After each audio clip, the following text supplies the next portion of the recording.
sing some song. Dang it, nothing back. Mama love.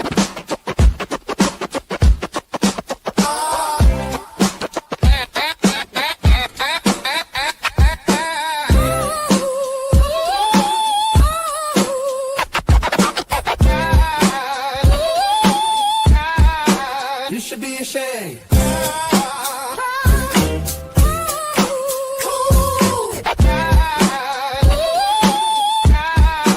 You should be ashamed.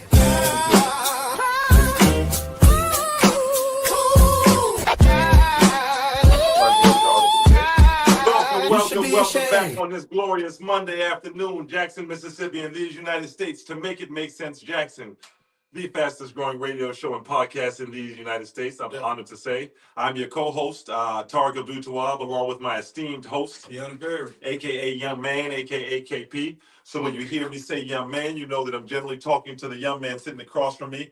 I like to always say host because, I'm on a metered plane here in life. So this is the young man and the youth that we often interact with are the ones that we're looking to kind of take over this thing called resistance and this thing called growth and help bring us to another place as our ancestors helped bring us here. But welcome back to another episode of Make It Make Sense. Shout out to our Lyft driver. You know, we always have a shout out when we start our show. That got KP here safely, in spite of the fact that the app was doing a little, doing its own thing, so to speak. Not user friendly necessarily. Shout out to my brother from Kroger's that that I saw again after I hadn't seen him for a while.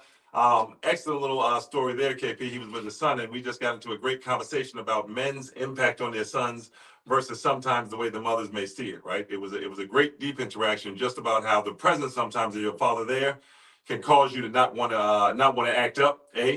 But how as a child, a lot of times boys, when they know they're going to be held in line by their father, sometimes we want to go with our mother when we're under 6. So it was a good conversation about perception, right? Is a child really scared of their father when they're, 4 or 5, or they scared of what's going to happen if they do what they just did with their mother in that grocery store, which was fall on the floor and roll around, right?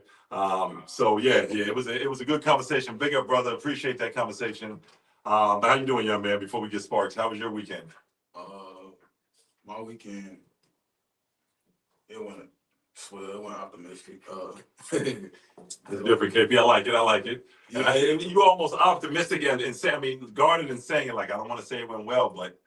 Yeah, I'm trying, because, you don't want to, you got to keep your chin up even when stuff hard. So, I'm going to keep y'all spirits lifted up for me, even when I am going through stuff. So it went optimistic. Why I say optimistic, because, I'm looking for something good to happen, even though if something bad did happen. You still want to make it into something good? Absolutely. It's a challenge. You see it as a challenge often, not as a bad day. Yep. Yeah, but that's necessary. Stuff going on over the media through the weekends. There was a lot of stuff going on, man. Absolutely. It's been a crazy week. I went to KP. I'm coming back from Atlanta, and we're going to get into that maybe tomorrow.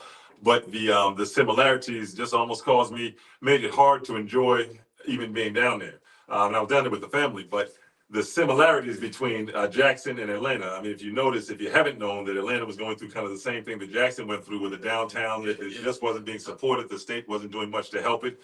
And then some Indian prospectors moved in and bought a lot of the property up downtown Atlanta, and the gentrification began. And now, I think that was a year and a half ago when I was down there, maybe 2 years ago. Now you see that gentrification in full force, so much to the point that you see on one side of the street, maybe graffiti that they're trying to paint over, but they're building so fast they can't paint it over in time. So you see one side of the street looking totally opposite than the other side, because they're just building up and trying to snatch that land up so quickly to ensure that the Black Aboriginal folks there don't get a chance to hold on to any of their land as those taxes rise and as folks get pushed out. But it was just very sad. It was just very sad to see there. And I know some of the upper echelons of Black folk would maybe disagree because they're getting to enjoy some of that. But so they were spraying graffiti on the roads, on the wall. You see it, so you know how it'll be a neighborhood that maybe was graffiti was on the wall previously. That lets you know it was maybe an urban neighborhood, right? So you had different expression of art on the wall than you're going to have in a suburb neighborhood, right? So that'll let you know. And I'm talking about murals. I'm not talking about someone that gang graffiti. I'm talking about there's certain murals throughout Jackson, so you can tell by that mural full of African American women and children on there that this used to be a neighborhood that African Americans predominantly lived in. But right across the street, you see brand new condominium just springing all throughout. And that contrast from one side of the street to another, it's something that just tells you that the value of that land now is so high that we can't even wait until the element we don't want to live next to gets moved out. And you see the same thing happening on Meadowbrook and State, right near that intersection. You see all of a sudden houses that before there was slow work going on, all of a sudden the house is gutted and you see 4 or 5 people around there just building frantically. Absolutely, absolutely. So it's just I talk to a lot of people down there as well, but it's just very, very sad to see this happening continuously to when I say black cities, cities that have black political leadership. To see it happen that rapidly in these cities is starting to be not alarming. It's starting to be a problem that we've got to address. But there's a lot more news. That was just an awareness thing that I noticed when I was there. That it's like going on vacation. It goes like somewhere that's like where you came from. You know, I understand that feeling of thinking you got away from it. Then just to feel it again, it's like, oh, it's overwhelming. So yes, I understand that 100%. Yeah, and yeah. I'm pretty sure for them to, if we sat down to talk to a lot of people in Georgia or Atlanta, they probably would tell like similar story, like you said, because they've been through the same thing. They probably would hit based on stuff like infrastructure, the water system, a lot of stuff that same plan they always pull on us. You know what I'm saying? Yeah. So it's like a class attack thing. I'm pretty sure it would be like that. No, you'll be surprised at the literal similarities to your point. So it was big. It was big in understanding what's coming this way. And now the benefit for us here is as we start to watch the news, as we're going to jump through some of these national headlines very quickly, and then give you as an audience a chance to call in 601-948-5950. We're probably very unique versus other shows in that way, right? There's not a certain time for you to call in. We may ask, but this is a people's platform, not in a show-off way, but in a way that's realistic. So, if you have something on your mind that's bigger than what we're talking about, call in and take us off that track, and we'll jump on yours. But I know we've got a lot going on in the news as is, KP, as you said. Yeah, like I found an article, that meeting that they had, it was Hartley and John Horn. Excuse me, no, I'm fighting these allergies. Excuse me, guys. Yes, there was a Ward 5 meeting. Ward 5 meeting, yeah. Councilman Vernon Hartley from Ward 5 held a meeting. We talked about it, and Mayor Horn attended. And we talked to Ward 5 then. We said this is obviously Ward 5's time. We saw in Ward 3 folks from that ward coming to City Council, showing up, and just ensuring that your story is told. So 601-948-5950. If you attended that meeting in Ward 5, I believe it was the Thursday of last week. Yes, Thursday of last week. Call in and let us know how it went. Excuse me. From what I heard, it seemed to be, it seemed to be a narrative shifter. I've had quite a few people that went there that talked to me, and I didn't have a long chance to talk to them, and they live in Ward 5, but from their opinion, it just seemed to be their councilman attempting to shift the narrative. Well, a lot of people called him Vernon X, and that's where you'll hear me say that from. And we say that jokingly, but what that means is very serious. And we say anything on air, we mean seriously, right? We don't clown people, but if we mean it seriously, we repeat it. So when we call somebody Vernon X all of a sudden, and his last name is Hartley, or John X, and his last name is Horn, or Tark X, if I ever start going left, call me out the same way, please. You catch me down there selling you out, please start saying the same things about me. But the reason we say that X is one day you're helping that white supremacy, whether it's indirectly or directly, you're helping that far-right GOP who has just nefarious ideas for what should happen to the black residents of Mississippi as a whole, right? Take away their voting rights, take away their federal aid, and then take away their school rights, shut down all their schools. And this is why people get bothered with this platform. We're not making up boogeyman ideas. They put it in the newspaper. They put it in their legislation. They want to make sure anytime one of our children is charged with a crime, the school has to know they're charged. Take away their human rights. They're very open about it. These voting rights are not needed anymore. They think it's equal. You see these cases we're waiting on the Supreme Court to weigh on whether or not they're going to be able to continue to redistrict in ways that take away more of our votes. So they're very clear about what they think about African-American districts here, or what they call Democratic districts, right? So those folks that interact with them and that are friendly with them and that do business with them one day. So you saw Councilman Hartley and Foote. the Confederate hero, I always call him, right?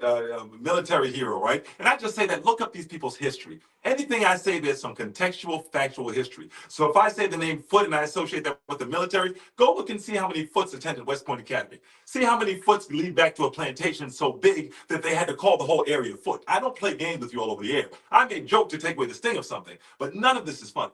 So you had, when Councilman Hartley went around to the Cedars with Councilman Foote and began to tell them not to trust anyone on the city council except for Hartley, Foote, and Stokes. That was the exact words out their mouth because yours truly was there. I inspect what I'm expecting. I was sitting right in the audience. There was only about 8 business owners slash residents sitting there in the Cedars, and the Cedars is a very nice place right off of, ironically, Meadowbrook State where the gentrification is happening. Yep. And he proceeded to tell folks, now, once it came to redistricting, you remember when every ward in Jackson had to shake up and add more people so that everyone had an even amount of numbers. And we were down at the Pearl Redistricting Center. And Foote got the people that he wanted out of that district, right? About 2,000 residents got moved out of there, and then he won that election by the what they say, not by the hairs on my chinny chin chin, by the hair on his chinny chin chin against Jasmine and the other young lady, right? And then Hartley said, well, you're bringing poor people in my district. We're not getting any benefit. I had a problem with that comment. But nonetheless, it was clear that he didn't get what he wanted when he jumped in the ring with Foote and ran around town saying, don't trust anybody but us. And that's the part of it that don't turn around tomorrow. And then we hear at the meeting, he's crying over what's being done to African Americans here in Jackson. Well, yeah, but you shouldn't have ran around with Foote, a Republican who said openly, I'm going to switch sides to sway the election, implored his residents to vote Democratic just to sway the election, and then put a man in office that's selling most of our resources away. This isn't the time for you to step up and say, I'm burning next and I'm standing for my people. Not because you don't have the right to be angry at something that's happening, because that's not your job anymore. You showed us that at best, your horrible judgment put us in a bad situation. And that's being very kind. At best, your horrible judgment put us in a bad situation. I don't see those alignments that I see with Mayor Horn. I don't see those campaign donations coming from some lords like I see with Mayor Horn. So I'm not going to say that you're aligning, but at best, your horrible judgment caused you to align with someone that clearly is aligned with white supremacists here in the state of Mississippi. And I'm talking about Councilman Foote and talking about alignment. I'm not calling him one. I'm saying if you look at all the way down to Jackson, Jambalaya, and Super Talk, the places that clearly are depending on him for a, quote, sane vote, right? That type of association means that that's not somebody you need to run around with and tell them don't trust any other black member of the city council. And so to the rest of the city council that was sitting then, that was also your city council sitting member saying you can't be trusted, only himself, Councilman Stokes, and Councilman Foote. So now when it spins around, folks, listen, this is all for nothing. Take us off air. It means nothing if we allow the same folks that put us in this situation to get back ahead of it. Remember when Dr. King had the march and they got to him and tried to the folks around him and said, let's change this march. Let's change it. Let's stop it altogether. And some of them told him, well, we didn't start it, so we can't stop it, right? They still tried to water it down, but we didn't start it, so we can't stop it. So this is where this is starting to burn to now, where folks can't just keep telling you anything and then expect you to believe it and accept it. So yeah, call us again. Our lines are open from the get-go. 601-948-5950. Maybe you heard something the rest of us didn't hear during that meeting. My question is, what are you willing not to believe? What are you willing not to believe? What are you willing not to believe? Where's the red line for you? Where's your red line at? With your mayor, where's your red line? Let's be that direct. Thank God. Welcome to all our new listeners. We're in a very critical time here in Jackson, so the flow will be a little different if you jumped on 6 months ago. But our question is, where is your red line? Do you have a red line with your current mayor, John Horn, and this current administration, the city council included? Do you have a red line of what they can tell you? I think that's an excellent question, KP. Excellent question. I would love to know because at some point, I mean, you got to put something on the table to give us some analogy of how your belief system is set up for you to constantly fall into the same trap over and over. The definition of insanity. You know, even I know some of us do fall victim to some situations, but if you're not willing to learn from your situation of failing, you want to go right back to failing. I don't understand how your brain works. Maybe having a brain, you know what I'm saying? It just get confusing. I understand why y'all keep falling for the same tricks. And I'll just say, you know, I'll always say we because, you know, it's something that it's, let me say this, right? Sometimes you're used to nothing being done and nothing changing, so you don't understand you are the change that's needed to KP's point. You're used to nothing changing, so you don't understand that those changes, it can take place if you initiate them. So, I mean, I think what you're saying is 100% correct, KP. And I think that we also have to look at At what point are other folks within the circle going to stand up and say something as well? But I think KP's question is great. I mean, what is the red line? Yeah, what's your breaking point? Like what I guess, I've seen a lot of people step up about this water, people water getting shut off, but it's still not it's still not a majority. So how many people in Jackson? 116,000. 100, about 120,000. Only probably like 10,000 said something about that water bill. What if that many? If that many, yeah. If that many, and you have even the efforts that I support, and I support all of our people when we try to do things to help each other. Even the efforts that we support and that you get behind, our people are still very much on the short end of everything that takes place a lot of times. So, we always are struggling to give ourselves a situation where we're helping each other, but the help never flows the way it should. So I think that when you ask about let's look at the most recent headline. When you ask about where's the red line, right? Do you have that in front of you, KP? Mm-hmm. Let's read the most recent update from our mayor about our water system. And then we're going to talk about where we've come from to where we're at right now. All right, this WLBT. Jackson Mayor, we don't expect that the city is going to run its water system ever again. Jackson Mayor John Horn continued to speak out about a federal judge's recent decision approving a rate increase for Jackson Water, saying the utility would have to have enough money to cover its costs if billing improved. In quotation marks, we should be collecting enough money to run that system without having to have these large rate increases. He said, that's our position. It's been our position since day one, and it continues to be our position. Okay, what was you waiting? We was fighting for it, Mr. 30 year, sitting on it. I'm going to keep reading. No, I mean, listen. Now, that's our position to fight. What was you at when you sitting on that board for 30 years? Now you want to speak up, now you, like you said. No, there's no, it's a very valid point. So, finish the rest of that first paragraph, and then we'll talk about it. You don't have to read the whole thing. Horn's comments came at Ward 5 Town Hall meeting on Thursday about a month after U.S. District George. Him and we got approved in turn 30 part of management tell him this request for the soil rate increase. I love the continuous disgust that KP feels. You can hear it in his voice, but no. So that answered a good question that we asked about the meeting in Ward 5. So we know that during that meeting, part of that meeting, the mayor used to discuss Judge Wingate's recent decision approving a rate increase for Jackson Water, and in saying that we will most likely never take. Now, understand something. So the article says, Jackson Mayor, we don't expect that the city is going to run its water system. So at what point, we could have ran the water system is what I'm saying. This was pissing me off. So you saying it was a point we could have ran the water system, Mr. Horn? And you waited till we couldn't run it? No, but he's not even trying to run it there, man. He's not trying, and that's the part when you say, where's the red line? That's when the adults in the community are going to have to stand up. So let's look at quickly the timeline, right? And this is going to answer your question. So let's go together, folks, and you can Google this if you need to walk with me. We got to slow it down at a certain point because we're starting to risk the narrative being jacked. And all of a sudden, you're going to hear Jackson rising, and you're not going to understand who in Jackson is rising. And then you're going to complain, but we're going to bust our back to make sure that there's so many documents and so much made that you cannot turn around and say we didn't know. That's if nothing else, KP and I will too, and we're going to take away that right or that ability. You'll never say in Jackson or throughout any part of Mississippi, if you jumped on this show once, or if you talk to someone, you'll never say you didn't know. You can say, well, I didn't want to look and verify, because you can't even say you don't believe it, because everything we talk about comes from headlines and facts. Campaign donations and where people sat in legislative positions. You can't say you don't know facts when someone gives you the facts. So let's look at the timeline. Campaign period, March of 2025. They asked all of the candidates running, would you stand on returning control of the water system to Jackson, right?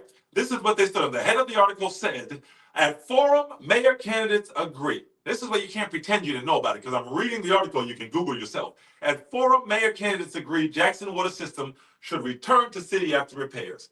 Charles Drake, Mississippi Clarion Ledger, March 20th, 2025, 5:55 p.m. Central Time. This is recorded, so I dare you to go try to tell your babies later in 20 years, we just didn't know what was happening. You knew exactly what was happening, right? So at that forum, every candidate agreed that it should go back to water, to Jackson, Mayor Horn included, then Senator Horn. We are not going to give it away. This is coming back to Jackson, right? Okay, so jump to August of 2025. What's the difference between March and August? He won the election, right? Mm-hmm. So in August, he's in office. In August, the first thing he does is opens it up to public-private partnership. This is what the young man's asking about when he says, where's your red line? Especially when you talk about our university folks, our lawyers here, which we have one of the highest amount in the black area that they have in the South, right? How do you shift from it's going to return fully to the city to a month later, Mayor Horn looking, this is the headline article, type it in if you don't believe it. Mayor looking to public-private partnerships, private contracts to govern water system, address needs in public works. He was trying to sell away the public works position as well at that point. Not saying that's not done in cities, it is, but not the water giveaway. So that's August of 2025. The next time we look up, Mayor Horn is back in a water authority takeover. So we done went from, I'm going to make sure when I'm your mayor that I return the water to Jackson's control to, hey, anybody want to buy this water? He's out there just shopping you away for a public-private system. Then he says, you know what, ain't nobody want to buy that? Well, I'm behind this water authority. Just going to take it then. Horn says proposed water authority could save Jackson millions. This is a handler, not a leader. He's handling you. You're fickle and uneducated. Look, I get in the office, I'm going to let him know I'm going to hold on to everything. Once I get in there, I'm going to tell him everything and everything. You understand what I'm saying? Some things are some things and some things are everything. But everything and everything, and therefore we got to go ahead and give him this. They don't listen to me. They're fickle and uneducated. I'm going to tell you just enough to get your mind. Yeah. I'm going to tell you your mind just Don't get mad at me for saying it. This is what he's doing, and every folks know it. You can't. There was a picture post that I reposted of him sitting with the guy from WLBT out one night, and I severely refrain from posting certain things. But at a certain point, you can't insult people that I've represented that talk to me and expect me to be honest on this air. And we're not going to tell people what you're doing. So all through Madison and Richmond, there's pictures are floating around of John out at a friendly dinner with the guy from WLBT. While meanwhile in Jackson, I'm getting call after call. Why does WLBT report that way? I'm just talking facts. You make the conclusion. That's not my job. I know what you're saying to me. Why does WLBT let Jackson Water advertise on this station? Why did John Horn go to WLBT and do an interview during the election instead of going to Jackson State or to Tougaloo? All these questions came flying to us as thousands of you all listened. And the numbers can prove it, so you can't pretend we're just making this up. This is the people asking those questions. And then to turn around and take a picture where we've got everyone from old fire chiefs to old radio star hosts to old policemen saying, I can't even get in contact. One brother, I won't even say any names. She said, I'll show you right now. I knew this man for years. If I call, it's going to go to voicemail. I'm going to have to call his wife just to get it. Y'all can walk around and pretend it's not happening. I'm not. When someone done sold you something bad, a video game that don't work, you do not answer the phone. When that man or that woman that went on a date with you and they don't want nothing else to do with you, come on now. You know the treatment. It's happening to you. So when the young man says, where is your red line? Where is your red line? If you're going to hurt, by the love of God, hurt and point at it and say, look what he's doing. He's doing something horrible to us. I'm sick of seeing other people's needs taken care of. Pictures at Indian Mosque, at churches outside of Jackson. Pictures at the auto dealership, dragging our police chief around and all of. We finally get one piece of your administration with a background for the people, and you drag her to auto dealership openings. Chief Brackney, you got her at Bully's Eating. And she's asking over and over again, when are we going to get to look at the command? What we need to do is look at where's 1 and 1. And you're blocking comments on the JPD website. This is the city of Jackson doing this. Blocking comments when Chief Brackney's on there so that nobody can say to Chief Brackney, hey, Chief Brackney, maybe Bullies ain't where you want to be. Instead, you want to be looking at some of this crime and some of these mothers that's been crying over here because your background is one of holding people as humans and coming into communities of need. Chief Brackney went as far as to say the police system does not need to be reformed. It needs to be torn all the way down and rebuilt from the bottom up. This is a chief that said, I believe in treating everybody in handcuffs like a human being and making sure communities that get neglected get help. And you block every comment on that page. I wonder why. You don't want the people telling us something's wrong.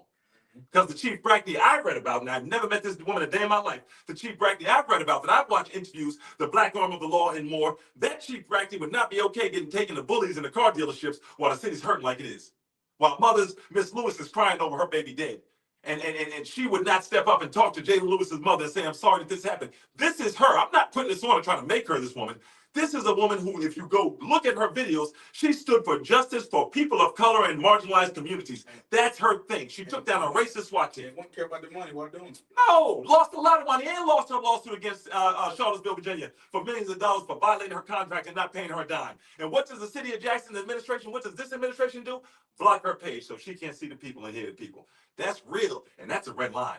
Where is your red line? When your administration says, we don't even want the chief to hear from you, Lord forbid she knows about the stuff that's happening, because we know her background, but we want to tell her about her husband's people and just keep her in that little circle right there. What's shocking about that? We all know it's happening. We heard her yell out on cue. They told her, well, these are the people we like, and she yelled out, well, these are the families I want to thank. This girl came from Pittsburgh. You don't know all these families within Jackson and who owns stuff and where to go and where to pop up. Why would she know those things? Nick Lott's running around, a Republican that worked for every governor that hurt Jackson probably since the beginning of a black mayor taking over. And that's who's running her through the city. Make it make sense, Jackson. And you think we're going to sit here and act like there's not something wrong going on? Where is your red line when your mayor says to get you to give him his vote? And I'm really talking to his voters now. When to get your vote, he says, I promise you I'll bring this water system back to Jackson when it's over. Soon as he comes in office, he says, $5, $10, $2 bidder. Who wants to come against the public-private partnership, get some of this money? No one wants it. He turns to the state. Okay, where's your water authority? You want to bring it in. You done blocked it in the rural areas, so you can't do that to the poorer white folks. So come on in here to the poor black folks and do it to them. I'm just going to tell you what it is, and these are all facts. That's who lives in the area they went to. They protected the other areas, and I guarantee you that protection doesn't trickle down to those majority black areas. So then what happens? Then he says, well, I can't get any buyers. 50-50. I'm going to go ahead and tell the water authority to come on in. I'm sure there could be some type of fallout from there that's beneficial to me. So then he sells it out to the water authority telling us it's going to save us millions and at least we still got control. Then in the heat of the night, all these people who he has this great relationship with switch the bill up, and we're supposed to believe that the mayor didn't know about it. But they're his friends for 30 years. He bragged, I have great relationship. He goes out and eats food with them. But he didn't know that in the middle of the night, they tweaked it so Jackson had no control. One-term mayor, taking everything. This is where we went from. And now he says the nerve, fickle and uneducated. He's got to believe that. You should be happy with the crumbs. Remember your man said this?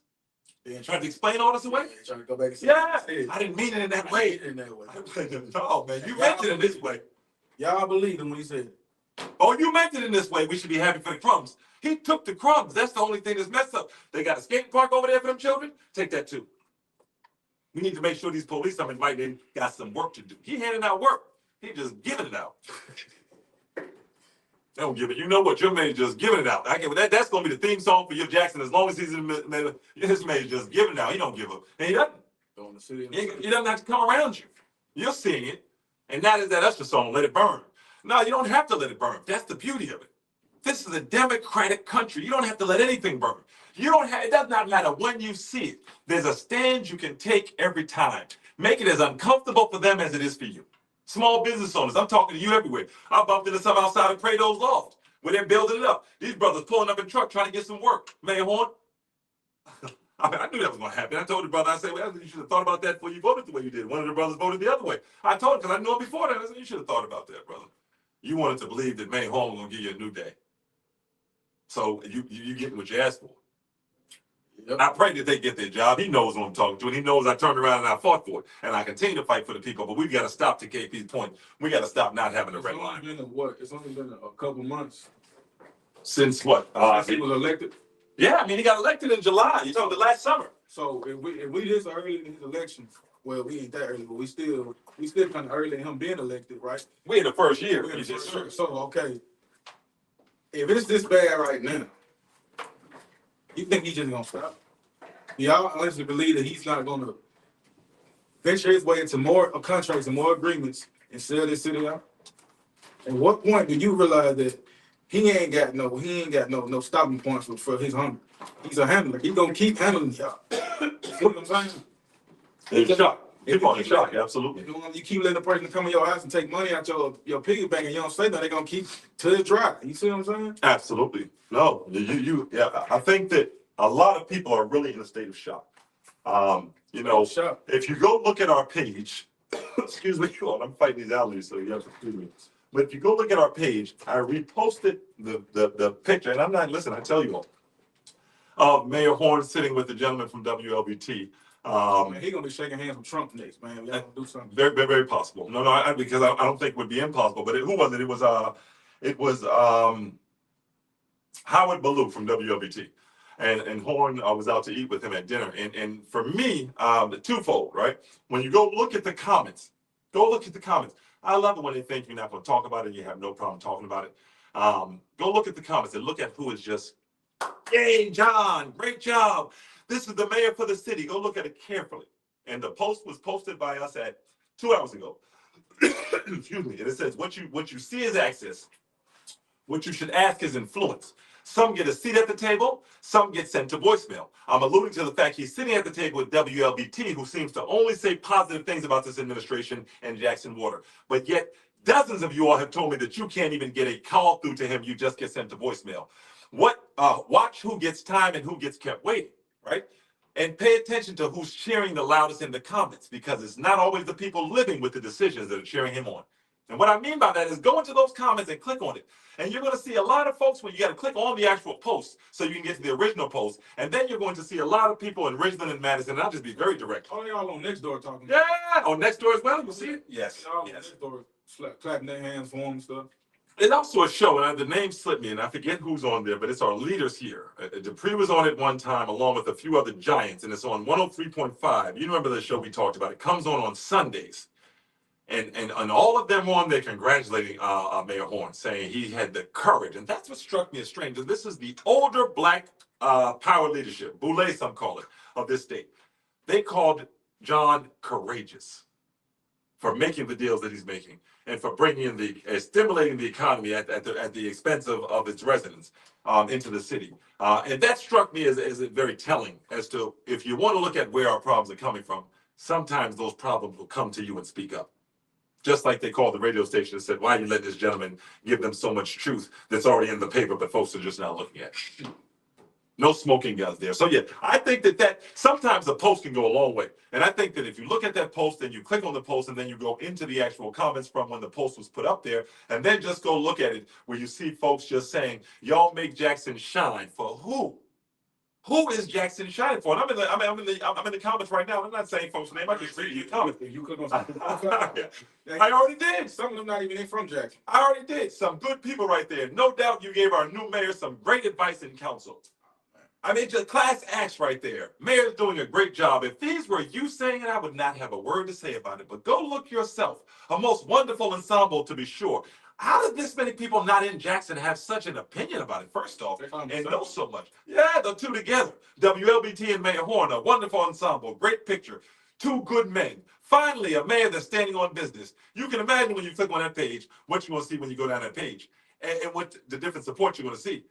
Congratulations to Illinois. Okay, I ain't going to read people's pages, but I'm just going to say, when you go on these pages, it's very clear what parties that folks align with. And I don't think there's that many Republicans in this city for there to be that many questions. But you really have to start to understand, I think, who is benefiting from the mayor's, from our mayor's choices. You gotta be open. You gotta be honest to yourself. Y'all tax dollars, just like they spent all that money on that court case with Mr. Ted DiBiase. Oh, and it just went all y'all money gone just like that. So $77 million is missing. We don't want to talk about that. Shout out to our DJ. 70 would clarify the numbers I was looking at. $77 million is missing. They still don't know where it's at. I forget the brother's name was telling me dismissed, but yeah, $77 million is still missing, and DiBiase is innocent of all charges. Talking about GW? Yeah, GW. GW. I wanted to make sure. Shout out to GW. I wanted to make sure it was GW that said it, and I handed him, but it was GW because he said, "Where that 77 go, nephew?" And where that 77 at is a great question. Well, then that makes sense. Call you on there. Hey, how y'all guys doing today? Excellent. How are you, my brother? Doing good, man. I was just piggybacking on what you was talking about, the DiBiase trial, man. I'm just wondering, man, you think it's gonna be some blowback after that, man? Because I'm sure it's a bunch of because when I found out about it, man, I kind of stopped, keeping up with it until my cousin told me Friday, man. It just blew my mind. The day, that he was not guilty of all charges. But I'm gonna hang up and listen. But I'm just asking, do you think it's gonna be a bunch of, blowback from there? Who gonna stand up and say something about it and stick it to Jackson? Most definitely. Thank you, brother. Thank you for listening. This is my take on it. Yes, sir. I feel like this is another, you know how they were trying to move Chokeway's case to Oxford? This is going to be another reason they try to move it. Oh, you see the juries are biased for Ted DiBiase. They're going to be the same way for Chokeway and Jody. This is just another little stick in the ground for them to pick up and throw in the air. You see what I'm saying? Yeah. Like for a victory. Yes. No, I don't. I agree with you. I think that the first off, it's too much missing money for me to think anything's going to fall out, and for me to even believe that he went home because he was innocent. I mean, you got to understand, there's a lot of people that stand to get in trouble over this much money. It's not one person holding this much money, or he'd have been guilty years ago, right? So when you see something stretch out like that and this much time in the case, and this is why I wish our legal professionals in our community would be more vocal. When you see something stretch out like this, it generally means that folks are trying to deal and dip away so that they can't get their name put in whatever's about to happen. And then whoever can't deal and dip away, usually people from a poorer background, and I don't care if you're a wrestler or a rapper. That's not the wealth that a lot of people come from here in Mississippi. Slave owner wealth, some of it, right? So usually you see a Nancy New, a hardworking person, right? But I'm not talking about her political views. I'm talking about she went to work every day. You see the people left holding the bag, the big heavy-set fella who probably didn't come from too much wealth. You know, I was joking earlier. But anyways, none of these folks came from wealth lines, from Tate lines, right? So they left the people holding the bag that they want to hold the bag. Brett Favre just barely got out because he threw enough footballs far enough that he made it to football royalty, which in this country, but you notice everyone else that got caught and got charged, go look at their backgrounds. They don't come from much in terms of where those other folks come from that are part of that. Well, it make sense because he on there. Hey, young man, and the rest of the crew. Yes, sir. How you doing there, man? Perfect, bro. But the DiBiase trial. Talk to us. I would have voted for DiBiase because I'm a big wrestling fan. Even if he went to Oxford, I would have voted. You're not going to vote for him because he's a wrestling fan, though, my brother. Go ahead and clarify. I'm just messing with you. Yeah, I'm just interested. I mean, but Segway, He ain't wrestled. Peter Jackson, he's not known up in Oxford. And so therefore, I mean, the people that don't have any connection with Segway in Oxford would have should have been able to treat DiBiase the same way. Mm-hmm. But here's somewhere at Archie, I mean not Archie, but Subway in the city of Jackson, why do they not think he can get a fair trial? This seems more so like the old Mississippi burning up bill. There you go. Actually, I mean, this DiBiase gonna get off anyway. That's right. And then all the money they throw away. I'm saying all the black people, all the black men that just file for SNAP benefits for the last 10 years should pay SNAP benefits because they didn't have no guidelines. They denied them SNAP benefits back then. Because you got the employees making millions of dollars, they getting SNAP benefits. And you got throwing money down the rest, but and still not giving a black man $10 on food stamp when he needed food. So they had people over there at the place they didn't want to see no black man over there getting no food stamps like that dog. Place on Highway 49. Yeah. Well, I saw it on TV one day where the white boy was on TV. He said he was about to lose his phone. I feel sorry about what, but you know what he said? He said he started to feel like a slave because he couldn't afford it. He was making no money out of his produce selling on his phone. He couldn't have the phone on something. Good. Listen to this, my brother. You can't sit by and watch a whole population of people. Yeah, I'm a human being, so understand that. And no law makes me human. No, I don't need any. If I come around the corner, I was inside circle. I wasn't gonna talk about this. I was inside Circle K, and I was behind this white gentleman that was struggling. Right? He turned around. And I said, "Hey man, you can go ahead and help me." He said, "No, I'm gonna ask you to take this cup out of the car." I said, "You weren't asking me to take that cup out of the car." And then as he turned, he said, "No, I'm just joking." As he turned, I could see the man was nearly crippled and his cane had fallen, and he tried to get to his car. And I said, "Man, I'm just messing with you, right?" I said, "Go on, I'll help you up to the car." He tried to get to his wallet. I said, "Man, I'll pay for it. It's $1.60 something for the soda." Boom, hit the soda. That's called humanity. I'm on my way to a show to talk about white supremacy and to talk about folks that are hurting us. But a human being is going through a human moment, and I help him. What we can't do is say that folks that sat around watching us get oppressed for 400 years, you took my farm and I feel like a black person. Well, you said that's letting me know you sat there and watched it happen to us. And see, my brother, this is where the problem is. What you should be swiveling to from there, in my heart, I would hope is, after hearing him say, I feel like a slave, you should recognize, well, you all have known what's been happening to us.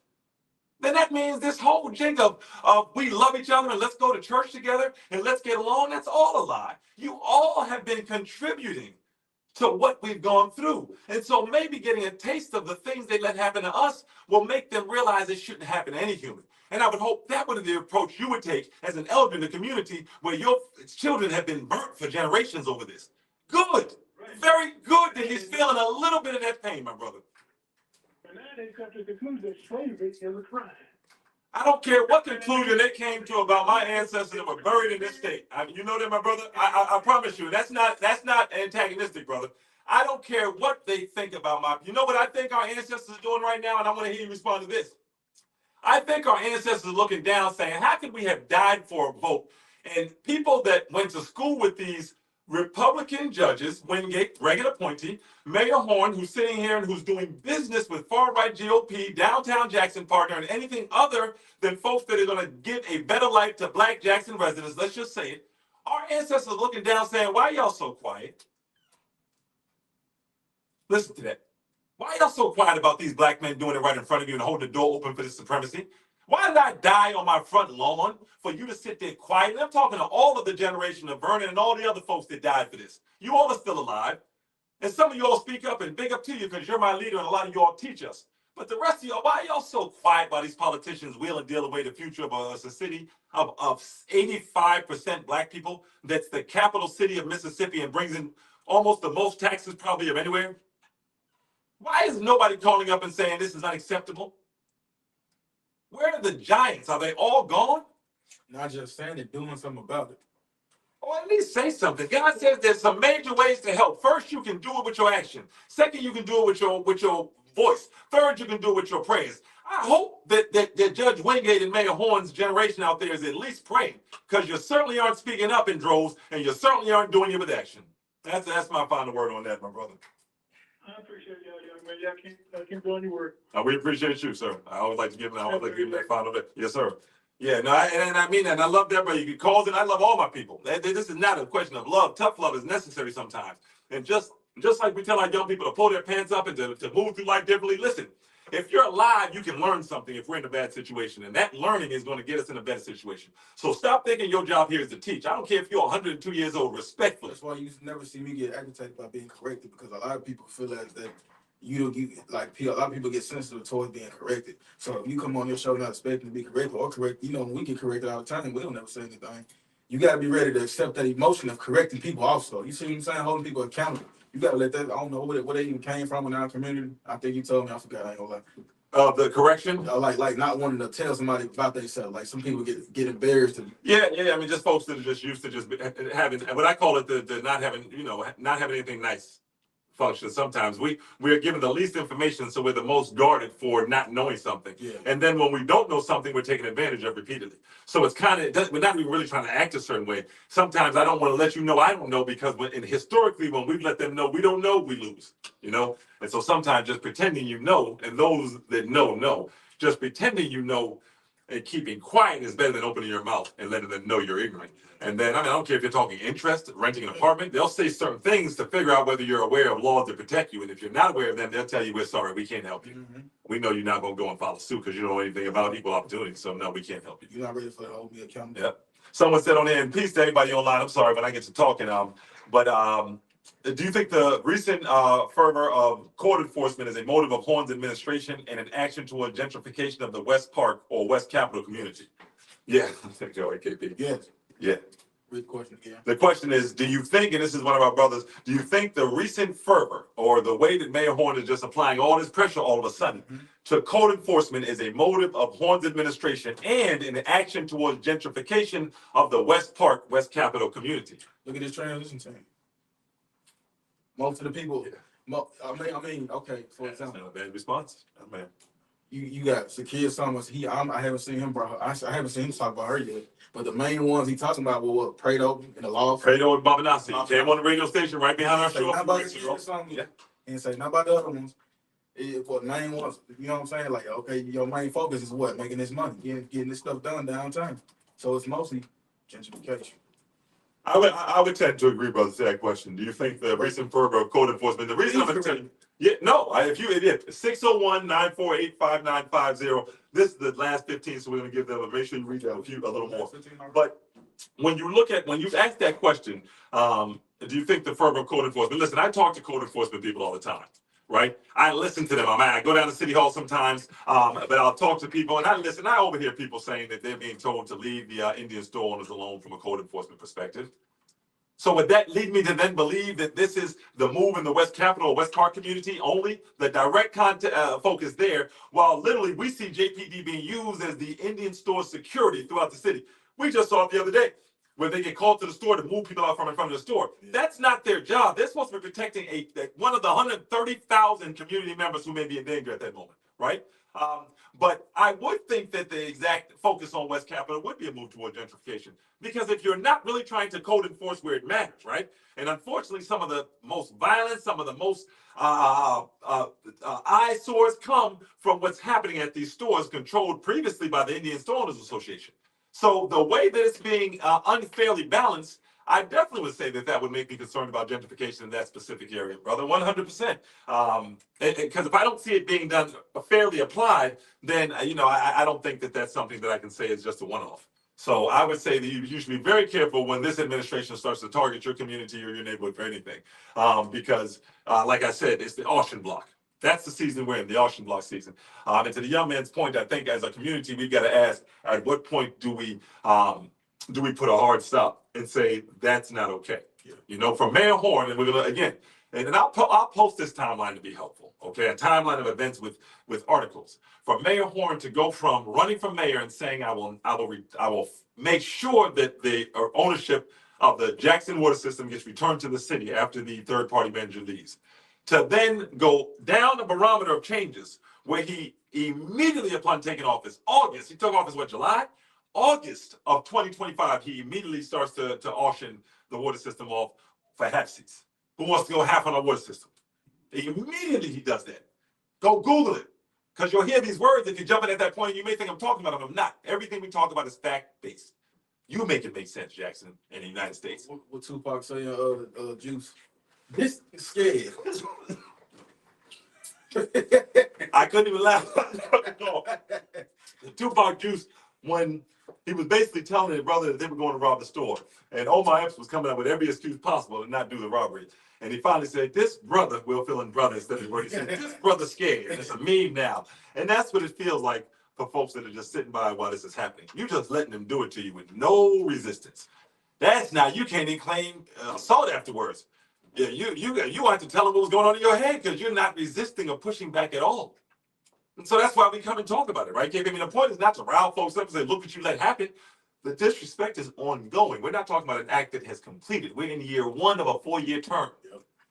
By the time it finally swivels back around to your babies, at that point, so many police are going to be in there. Your children are going to be in so many school issues. They're going to be working at 14. By the time he turns around and says, now we're going to focus on West Jackson and South Jackson, it's not going to matter. I was just going to say that. Welcome to Make Sense Calling.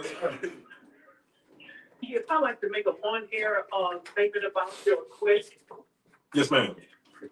Okay, I do believe in gentrification because you think about it, it's predominantly black down there. But we didn't have a question about gentrification. I think you might have misunderstood our question. We didn't ask if anyone believed in gentrification at all, man. We all know gentrification exists. That's not the question. The question is it being done in a way that looks to benefit the residents of Jackson? So go ahead. We're listening. Yeah, I'm looking at downtown Jackson and they pulling people. No, ma'am. Hold tight. Back up. If you don't know the Make It Make Sense platform, you're going to learn about us, and we appreciate you listening. But on this platform, you got to address what we're asking. So when you say I'm looking at downtown Jackson, I need you to tell me what you're looking at that's benefiting the majority of the residents in South and West Jackson. Go ahead. You have to look at the whole picture, not just one portion. No, ma'am. Not on this show. We don't. No, ma'am. My sister. I appreciate you, but I thank God I have a show. I would like you to answer it. What do you see that's benefiting those areas as well? We know how it's benefiting Fondren. We know how it's benefiting North Jackson and other areas of Midtown. Help us understand how it's benefiting the other areas. People that in the community, out of the community, putting a higher paid people in there, whereas the lower income people cannot afford residents because of tax hikes. They finna revamp all of this. Ma'am, they could afford it right now before you gentrify it. Man, that's not how it works. They can afford it right now before you gentrify it. So gentrification, that's not the gentrification makes them unable to afford it, ma'am. That's not how this works. Well, that's my opinion. No, I'm letting you talk, man. We don't kick people off here. I'm just telling you that's not how it works. If they don't gentrify it and just give affordable housing like they're paid hundreds of millions of dollars to do, then no one has to move, and then you don't have the broken window theory, and you don't have young kids running around shooting each other because they go to schools. Instead of 17 schools shut down, you have a vibrant community. You don't have to gentrify a community. Just give them what they're due. Look at all these taxpayers. Why would gentrification be the answer, man? Are you saying gentrification is the answer? Or helping anybody, but the people that he wants to help. Say that again? The mayor is not helping anybody. Okay. But the people that he wants to help. Yes, ma'am. You show me what he did for the people that's in those communities now. We're in agreement there. Yeah, we're in agreement. I thought that's what she was saying. He has not done anything to help the community in the area. What have he did to give summer jobs or weekend internships to people, to the kids in the neighborhood that keep them out of the street? What have he targeted to assist those areas to help develop themselves? What have he done to help them? If you don't give them the tools to help themselves, and the parents is out working every day, and the children is at home trying to succeed in the community, in the inner city, it's not giving them something to do other than to go rob you, other than to go get in trouble. If he can target and give us what we need in those communities, that will be one thing. I'll be all for it. But he can show me not one thing that he has done for the inner city people of Jackson. Not one thing. And well spoken. I think I misunderstood you, my sister. I agree with everything you just said. I thought at the beginning you said gentrification was good. No. You misunderstood me. I apologize on air. I apologize, sister. I'm very sorry. Let me do this one thing too. For the people that don't know what gentrification is.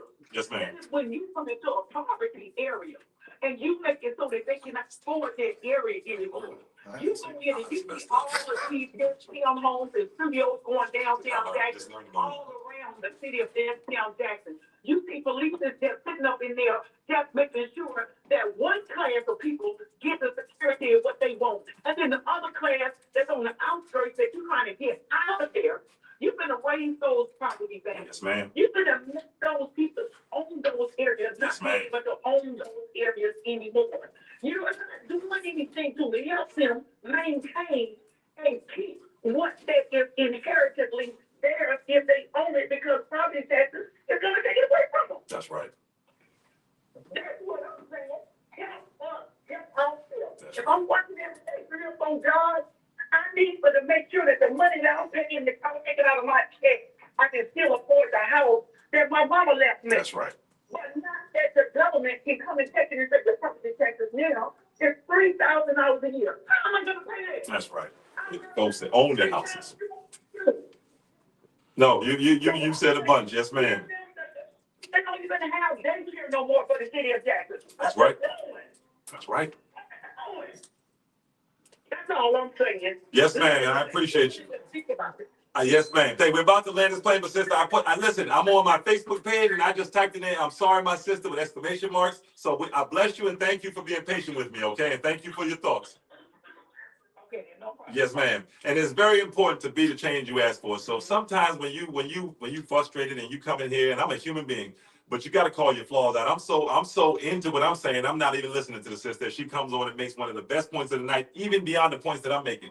And you got to be, and so that lets me know I need to slow down a lot sometimes. My passion is what carries me to the truth. Let me be clear on this. You don't want that passion to go away, because it's the only reason I withstand a lot of the pushback that comes to shut us up. You got to control it. Yes, sir. You got to make sure you're listening as well as talking all the time, not just 75% of the time. But my sister broke down what gentrification was. She broke down how it actually raises the taxes around. She highlighted how an older sister, an older brother, an older community member that owned their houses, did everything right, just loses their land because they can't afford the changes that are being swept in. She brought about how this administration is not making any changes that affect the common person here in Jackson. And that is why I love to be corrected to KP's point, because if you're really doing it for the people, then the people should be the barometer by which you judge yourself. Not by how many cars you have or how many times you can fly your daughters to another place or what great places you all vacation. It should be whether the people are providing what you're saying and what you're standing on. So based off of that, we're going to let that sister's comment land us. We've got to ask more to the young man's point. Where is your red line? Jump online. We're going to post a lot more tonight, but tomorrow we're going to pick up with that same theme, young man. Where is your red line? And at what point do you stop allowing Mayor Horn to treat you all as fickle and uneducated and force you to just accept the crumbs that are being given? Not just him, but we're going to move to the national level and look at how this all connects. Don't wait till you shake Trump's hand. You better do something. Let's do something. For Make It Make Sense, for my co-host Keanu Bennett. and myself, Tarek Abdul-Jawad. We love you, Jackson. Continue to think critically and continue to make it make sense. We'll see you tomorrow, same time, same place. Jump online, Make It Make Sense, Jackson, JXN, YouTube, Facebook, and Instagram. We love you, Jackson. We out. The views and opinions expressed on this program be those of the host, guests, and callers, and do not necessarily reflect the views or policies of WM. My mama lied.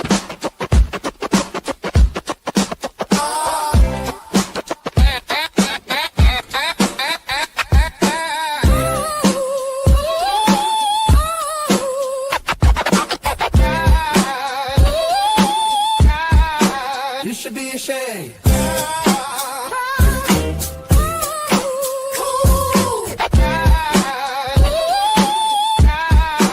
You should be ashamed.